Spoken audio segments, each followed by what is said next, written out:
በድሮ ጊዜ ሳሊም የተባለ ወጣት ከአባቱ ጋር ንግድን ይሰራ ነበር። ሳሊም አባቱ ከሰዎች ጋር እንዴት እንደሚገበያይና እንዴት እንደሚሻሻጥ ያይና ይማር ነበር። ሁል ጊዜ ግን አንድ ነገር ግር ይለዋል። አባቱ ንብረትን ለጠየቀው ሰው ሁሉ ይሰጥ ነበር። ደሃም ይሁን ሀብታም ለጠየቀው ሰው ሁሉ ሲሰጥ ምንም አይነት መተማመኛ ነገርን አይቀበላቸውም። አንዳንዶቹ እንደውም አይመልሱለትም ነበር። ይህ ነገር ሳሊምን ያበሳጨዋል። አባቱንም ሄዶ ይጠይቀዋል። አባቱ ግን ሁል ጊዜ ለሰዎች ጥሩ መዋል ያለብን፣ ደግሞ ጎረቤት ለሆነ ሰው ማስከፋት የለብንም ይለዋል። ሳሊም ለሰዎች ንብረት መስጠቱ እየጨመረ ሲመጣ ሰዎች በሱ ንብረት ሀብታም እየሆኑ አባቱ ደግሞ ደሃ እንዳይሆን ይፈራለት ጀመር። እንደውም የሳሊም አባት ጋር ሰዎች የሚመጡት ንብረትን ፈልገው እንጂ የሱን ደህንነትና ሰላምታን ፈልጎ የሚመጣ ሰው አልነበረም። ሳሊምም ምን ባደርግ ነው አባቴን ከዚህ ነገር ማስቆጠብ ያለብኝ ብሎ ማሰብ ጀመረ። በስተመጨረሻም ሳሊም አባቱን እንዲህ ይለዋል፣ ከዚህ በኋላ ለምታደርገው የንግድ ጉዞ እኔ ነው የምሄደው። በአንተ ቦታ እኔ መተካት አለብኝ። እዛ ሄጄ ንግድን መማር አለብኝ ይለዋል። አባቱም ይህንን ሲሰማ በጣም ደስ ይለዋል። አሁን አንተ አድገሃል፣ እንደውም ይህንን ማወቅህ ለአንተም ለወደፊትህም አሪፍ ነው ይለዋል። ሳሊምም አባቱ በሱ ሐሳብ ስለተስማማ ደስ ይለውና ለጉዞም ይሆን ቀለቡን አዘጋጅቶ በመርከብ ላይ ከሰዎች ጋር ይሳፈራል። በመርከብም ብዙ ከተጓዘ በኋላ ወደ አንድ ወደሚያምር ትልቅና ንግድ ወደሚበዛበት መንደር ይደርሳል። ሳሊምም እየተዘዋወረ መመልከት ጀመረ። ትንሽ ከተጓዘ በኋላም አንድ ትልቅ የሚያስፈራን ቤተ መንግስት ይመለከታል። የቤተ መንግስቱ በር በሰው ጭንቅላት የተሞላና የሚያስፈራ ነበር። በመንደሩም እየተዘዋወረ ሰዎችን መጠየቅ ጀመረ። ነገር ግን አንድም ሰው ሊመልስለት አልቻለም። ሰው እንደውም ይህንን በጠየቃቸው ጊዜ ችላ ብለውት ይሄዱ ነበር። ሳሊምም እየተዘዋወረ ተስፋ ሳይቆርጥ መጠየቅ ጀመረ።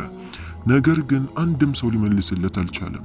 የሰው ሁኔታ ግራ ያጋባው ጀመር። ሳሊምም የዚህ ነገር ሚስጥሩን የማወቅ ጉጉት አደረበት። አንድ ቤትንም ተከራይቶ ለተወሰነ ጊዜያት እዛ ለመቆየት ይወስናል። በቀጣዩ ቀንም እንደገና ሰዎችን የተዘዋወረ ይጠይቃቸው ጀመር። ነገር ግን ሰዎቹ ልብ ብሎ ሲመለከታቸው አንዳቸውም እርስ በእርስ አያወሩም።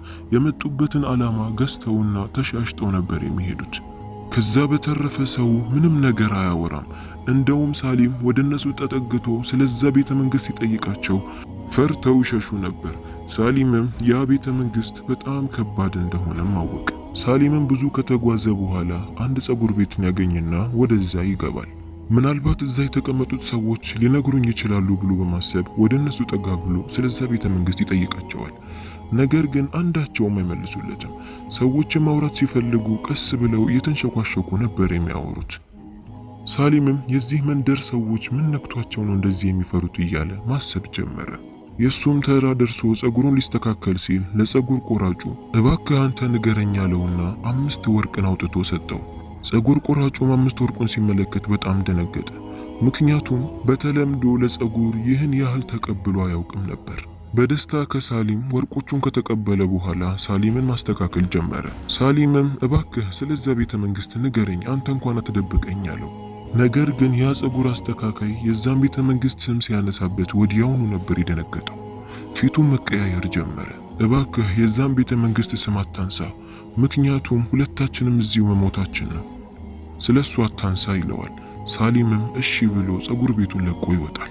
ሳሊም ብቸኛ አማራጭ ያለው ስለዛ ቤተ መንግስት ለማወቅ ይህ ጸጉርም ቆራጭ መሆኑን አውቋል። እንደምንም አስጨንቄ እንዲነግረኝ አደርገዋለሁ ብሎ ያስባል። በቀጣዩ ቀንም ጸጉር ቤት ሄድና ሰው ሁሉ እስኪወጣ ጠብቆ ለጸጉር ቆራጩ እባክህ ዛሬ ልትነግረኝ ይገባል እባክህ ብሎ ጭቅጭቅ ያደርገዋል። ጸጉር ቆራጩም ሳሊም መቼም እንደማይተወው ሲያውቅ በሩን ሄዶ ዘጋው። ቆልፎና ጋርዶም ከጨረሰ በኋላ ቁጭ ብሎ ስለዛ ቤተ መንግስት ይነግረው ጀመር። ታውቃለህ፣ ከዛሬ 5 ዓመት በፊት ይህ መንደር በትልቅ ንግድና በተድላና በደስታ የተሞላ ነበር። የንጉሱም ሴት ልጅ ጥሩ ልብ ያላት የዋህ የሆነች ሰዎችን የምትረዳ ሰው ሁሉ የሚወዳት ነበረች። ነገር ግን በድንገት አንድ ጊዜ ኃይለኛ ጂኒ ይመጣና ከቤቷ ይዟት ይሄዳል። ከዛም አንተ ያየኸውን የሚያስፈራ ቤተ መንግስት በመንደሩ ዳር ላይ ይሰራል። የንጉሱንም ልጅ እዛው አስሮ አስቀምጧታል። ንጉሱም ይህንን ባወቀ ጊዜ ብዙ ሰዎችን ወደዛ ልኮ ነበር። ብዙ ፈረሰኞችንና ጥበበኛ ሽማግሌዎችን ልኮ ነበር። ነገር ግን አንዳቸውም አልተመለሱም። ሁሉንም ይገላቸው ነበር። ገድሎም ጭንቅላታቸውን የቤተ መንግስቱ በር ላይ ያንጠለጥለው ነበር። ንጉሱም በስተመጨረሻ ሁሉንም ሰራዊቶቹን ይዞ ወደዛ ጂኒ ጋር ይሄዳል። ጂኒውም ይህንን ባወቀ ጊዜ ቀጥታ ተናዶ ወደ እነሱ ጋር ወጣና ለንጉሱ እንዴት ብትደፍረኝ ነው ሰራዊቶችህን ሁሉ ይዘህ የምትመጣው? አሁን ሁላችሁንም እዚሁ ላጥፋችሁ ወይስ ከዚህ ይዛቸው ትሄዳለህ?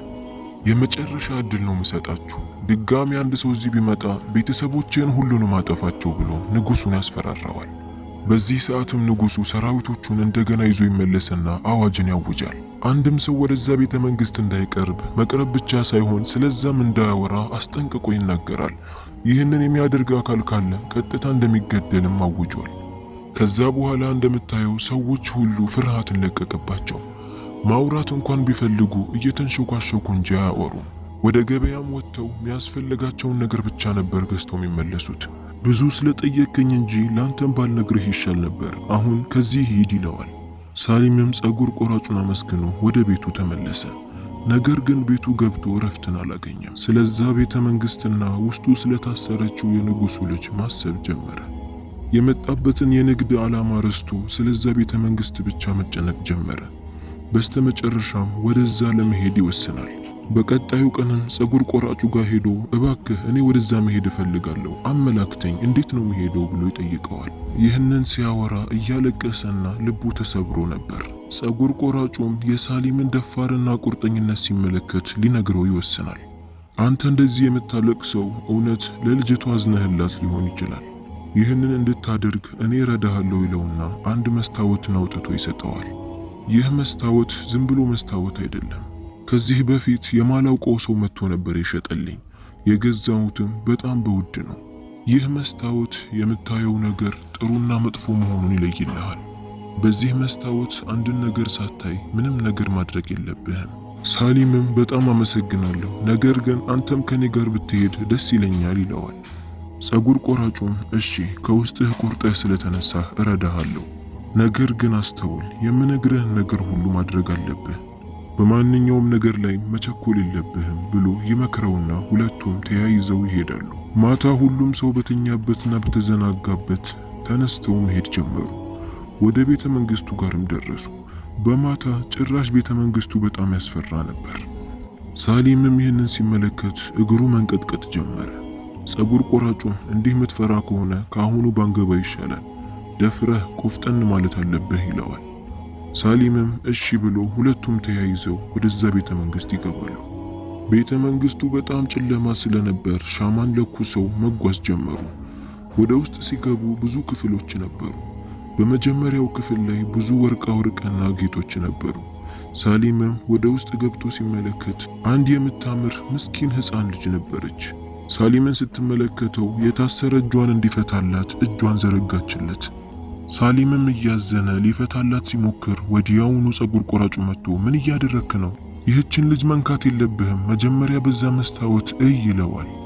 ሳሊምም እያት እስቲ አታሳዝንም? ምስኪን ልጅ ናት እኮ ይለዋል። ጸጉር ቆራጩም ተው እንደዛ ማድረግ የለብህም፣ መጀመሪያ ተመልከት ይለዋል። ሳሊምም እምቢ ብሎ ልጅቷን ሲይዛት ወዲያውኑ ወደሚያስፈራ ጥቁር እባብ ተቀየረች። ሳሊምም በጣም ደነገጠ። ወዲያውኑ ጸጉር ቆራጩ መስታወቱን ሲያወጣው ያ እባብ ከዛ ቦታ ላይ ይርቃል። ሳሊምም በጣም ደንግጦ እባክህ ይቅርታ አድርግልኝ፣ አንተ እኮ ከኔ ጋር እዚህ ባትኖር ኖሮ መሞቴ ነበር ይለዋል። ጸጉር ቆራጩም የምልህን ነገር እኮ በአግባቡ መስራት አለብህ ብዬሃለሁ፣ የምታየውን ነገር ሁሉ ማመን የለብህም፣ መጀመሪያ ያንን መስታወት ማውጣት አለብህ ይለዋል። ሳሊምም እሺ ከዚህ በኋላ እንደዛ አላደርግም፣ ምትለኝን ነገር ሁሉ ሰማለሁ፣ ይቅርታ አድርግልኝ ብሎት ጉዟቸውን ይጀምራሉ። ወዲያውኑም አንድ የሚያስፈራ ኃይለኛ ድምፅን ይሰማሉ። ጸጉር ቆራጩም ይህ ድምፅ እኮ የጂኒው ነው፣ ወደዚህ መጥቷል ማለት ነው ይለዋል። ሳሊምም አቅጣጫው ከዚህ አካባቢ ነው የመጣው፣ ወደሱ ጋር ሄደን እንግደለው ይለዋል። ጸጉር ቆራጩም ምን ነክቶህ ነው? ንጉሱ እኮ ካንተ የተሻሉ ብዙ ወታደሮችን ልኮ ነበር። ይህ መጥፎ ጂኒ በብልሃት እንጂ በጉልበት አይደለም። ስለዚህ ተረጋጋ፣ እንደዛ አይደለም የሚሆነው፣ መቸኮል የለብህም ይለዋል። በዛ ቤተ መንግስት ውስጥ ብዙ ከተጓዙና ከደከሙ በኋላ አንድ ትልቅ በርን ይመለከታሉ። ያ በር ላይ ብዙ የወፎችና የእንስሳቶች ስዕል ነበረበት። ስዕሎቹ በጣም የሚያማምሩ ነበሩ። ይህ ጂኒ እንዴት ሊስለው ቻሉ እያሉ ሁለቱም ስዕሎቹን እየዳበሱ ስለሱ ማውራት ጀመሩ። ነገር ግን እየነካኩ ባለበት ሰዓት ሳያስቡት አንድ ትልቅ ጉድጓድ ስር ወደ ሚያምር የአትክልት ስፍራ ላይ ራሳቸውን ያገኛሉ። በዛ ቦታ ላይ ነበር የንጉሱ ልጅ የታሰረችው። ጸጉር ቆራጩም የንጉሱ ልጅ ማለት እኮ እቺ ናት፣ አሁኑኑ ከዚህ መሄድ አለብን፣ ያ ጂኒ ከመጣ አይለቀንም ይለዋል። ነገር ግን ያ ጂኒ እዛው ነበር። እነሱንም ሲመለከታቸው እንዴት ብትደፍሩ ነው እኔ ጋር የመጣችሁት? እዚህ ድረስ እኮ የገባ አንድም ሰው አልነበረም። እናንተ በጣም ጎበዝና ደፋር ናችሁ። ነገር ግን ቢሆንም ሁለታችሁም እዚሁ ነው የምትሞቱት ይላቸዋል። በዚህ ሰዓትም ጸጉር ቆራጩ ለሳሊም ወዲያውኑ መስታወቱን ማውጣት አለብህ፣ መስታወቱን አውጣው ይለዋል። ሳሊምም ቦርሳውን ከፍቶ መስታወቱን ያወጣዋል። መስታወቱንም ወደ ጂኒው ሲያዞረው ወዲያውኑ ያ ጂኒ ከዛ ቦታ ላይ መጥፋት ጀመረ። ወደ ጥቁር ጭስ ተቀይሮ እዛ መስታወት ውስጥ ገባ። እባካችሁ ከዚህ አውጡኝ፣ የፈለጋችሁትን ነገር እሰጣችኋለሁ ማለት ጀመረ። ጸጉር ቆራጩም ለሳሊም ይህንን መስታወት ከዚህ አርቀን መጣል አለብን፣ ሰው እንዳያገኘው መሰባበር አለብን ይለዋል። ሳሊምም ወደ ታሰረችው ልጅ ጋር ሄዶ ሊፈታላት መሞከር ጀመረ። ልጅቷም ለሳሊም እጄ ላይ የታሰረውን ነገር መንካት የለብህም፣ ውበቱን ብቻ መመልከት የለብህም፣ መጀመሪያ ጭንቅላቴ ላይ ያለውን ነገር ፍታልኝ አለችው። ሳሊምም ልጅቷ በነገረችው መሰረት ጭንቅላቷ ላይ ያለውን ነገር ሲፈታው ወዲያውኑ እጇ ላይ ያለውን ነገር ጠፋ። ያ ጂኒ ጠፍቶ ስለነበር ቤተ መንግስቱ መንቀጥቀጥ ጀመረ። ቤተ መንግስቱም እየፈራረሰ መጀመሪያ እንዳልነበረው ሆነ። ሶስቱም ራሳቸውን ለጥ ያለ ሜዳ ላይ ያገኙት። ምንም ሳይሆኑ በሰላም የንጉሱንም ልጅ አትርፈው በመውጣታቸው በጣም ደስ አላቸው። ሶስቱም ተያይዘው ንጉሱ ጋር መሄድ ጀመሩ። ሰዎችም ያንን ደፋር ወጣትና ጸጉር ቆራጩን የንጉሱን ልጅ ይዘው በመመለሳቸው በአግርሞት ይመለከቷቸው ጀመር። አባቱም ልጁን ሲመለከት በጣም ደስ አለው። እየሮጠም ሄዶ አቀፋት።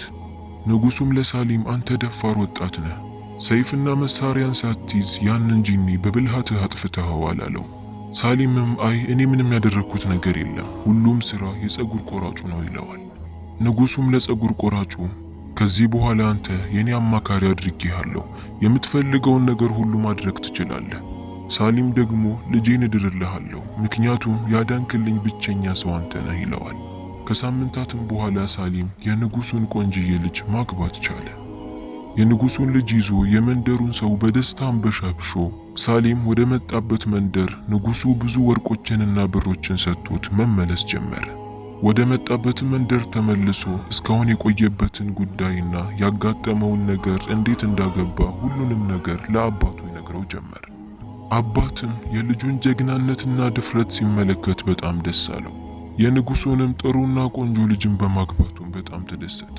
እንደገና እዚህም ሰርግን እሰርግላችኋለሁ አለ። ከዛም ሳሊም እዛው በደስታ መኖር ጀመረ። የዛሬው የማታ ታሪካችን ይህንን ይመስላል። ቪዲዮን ላይክ፣ ሼር ማድረጋችሁን እንዳትረሱ።